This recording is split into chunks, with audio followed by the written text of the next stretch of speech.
Ya, saudara. Hari ini isu keselamatan makanan ini sudah menjadi krisis. Krisis yang mengundang bahaya. Kerana kalau saudara lihat tadi di Dewan Rakyat, gamat apabila Yang Berhormat Datuk Seri Anwar Ibrahim mengutarakan usul untuk membincangkan soal kenaikan harga barangan di pasaran, harga makanan, harga barang-barang dan sebagainya yang dilihat sudah tidak terkawal.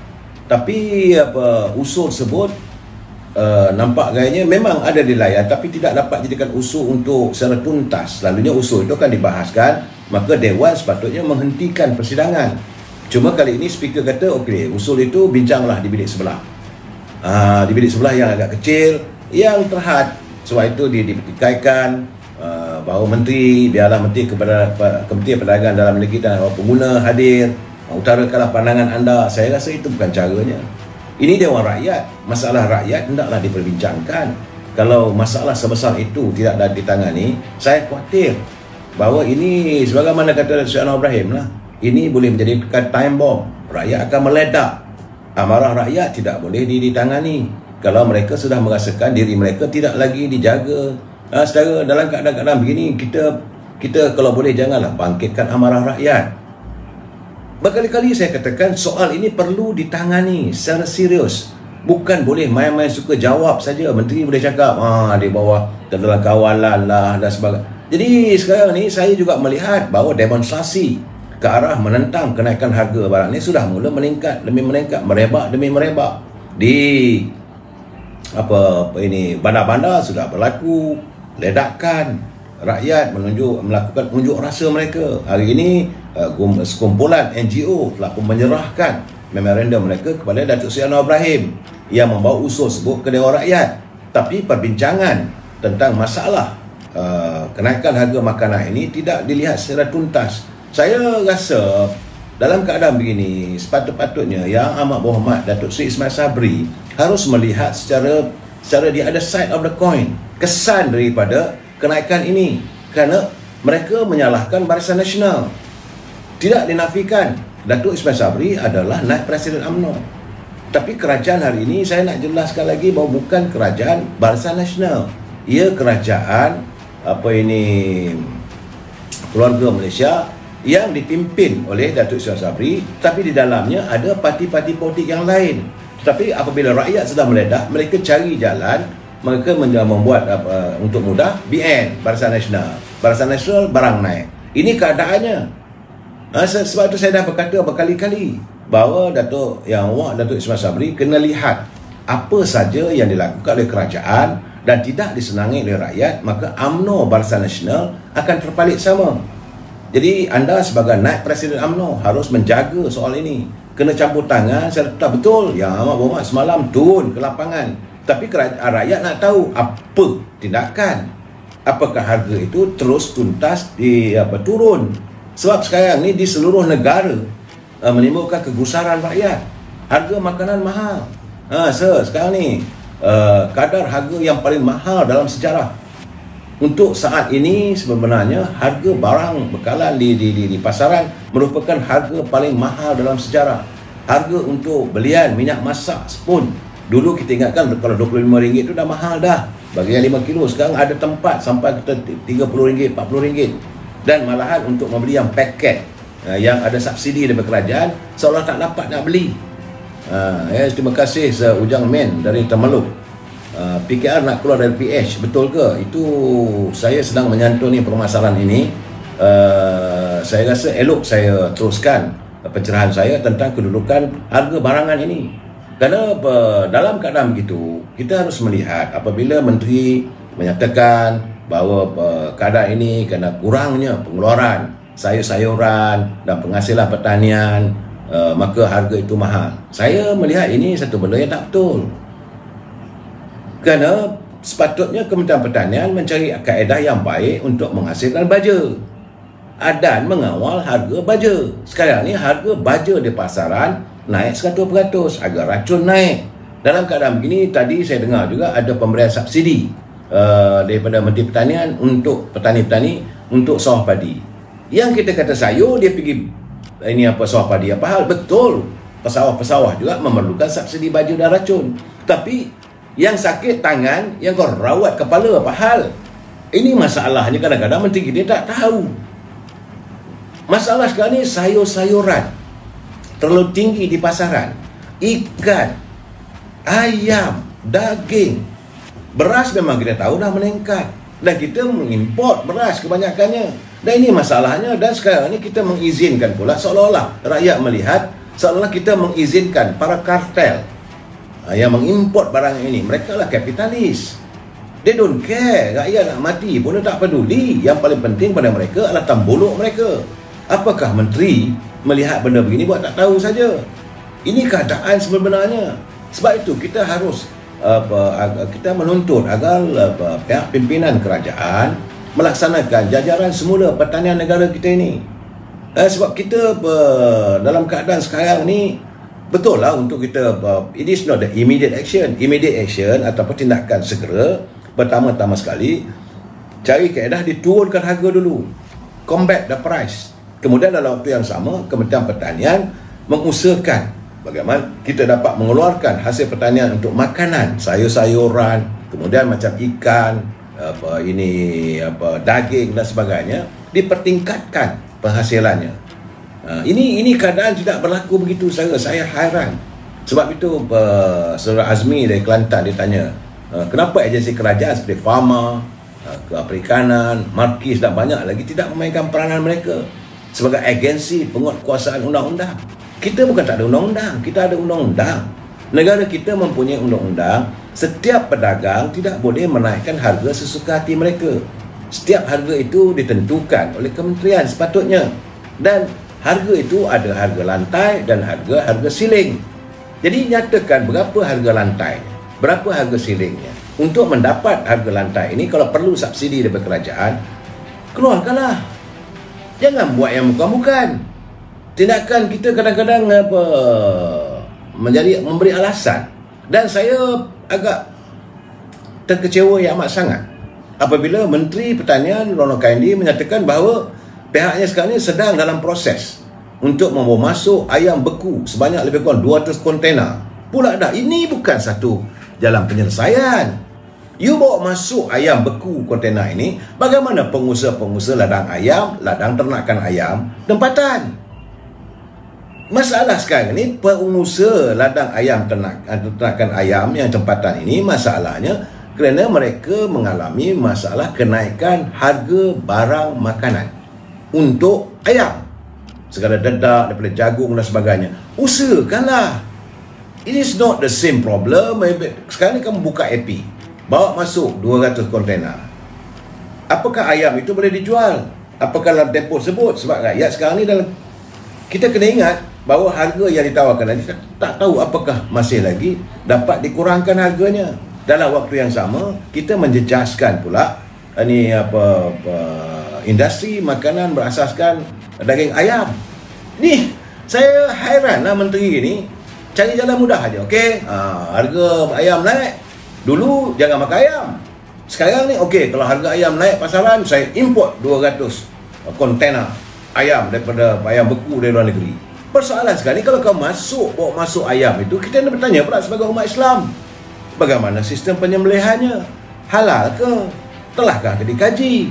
Ini menimbulkan banyak masalah lagi. Saya hairanlah menteri ini kadang-kadang buat keputusan yang bengap, sebengap-bengapnya lah saya kata. Sebab itu saya kata mereka merapu. Dah bertambah merapu sekarang ni. Macam seolah dah tak ketahuan hala cara. Kalau import daripada luar negeri, bagaimana peternak-peternak tempatan? Apakah you nak sabotaj peternak tempatan?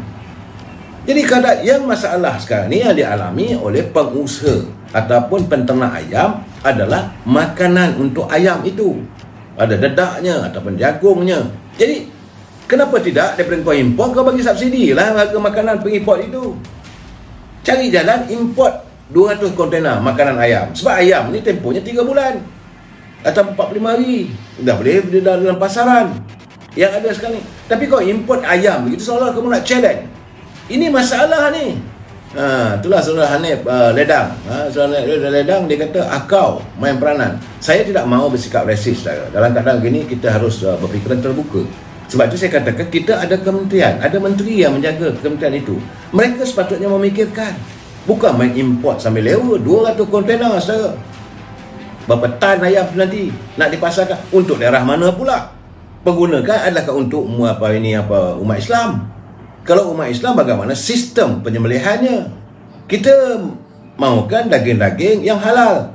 Jangan pula sampai, jangan kita lupa itu hari timbul masalah apabila diberikan pengimport, diragui soal halal haramnya, iaitu daging-daging dan juga daging kambing dan daging lembu yang diimport daripada India, diimport daripada Australia, New Zealand dan sebagainya. Sepatutnya dicari kaedah. Saya lebih senang kalau menteri mengatakan dengan ini mana tanah terbiar, kita akan cari benih-benih ayam, benih-benih kambing dan juga lembu untuk masing-masing menternak secara mungkin secara kecilan daripada daerah kampung, desa-desa itu, dan penghasilan itu dikumpulkan. Dia diwujudkan sebuah tempat slaughterhouse, ada pusat penyembelihan. Begitu juga ladang-ladang ayam yang ada. Kita bukan tak ada ladang ayam, ada, tetapi tidak dijaga. Akhirnya kualitinya tak ada, pemantauan tak ada.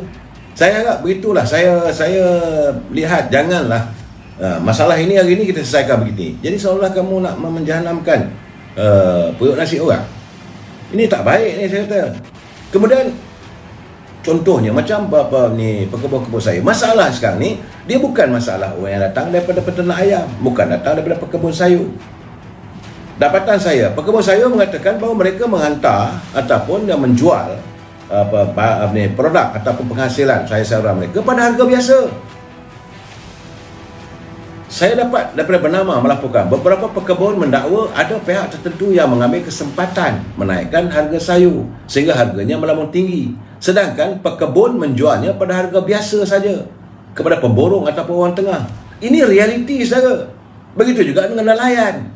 Para nelayan kita menjualkan harga ikan-ikan yang mereka dapat pada harga yang sebagai biasa, tetapi orang tengah yang perlu dikombat adalah orang tengah. Sebab itu diperlukan Kementerian Perdagangan Dalam Negeri dan hak ehwal pengguna.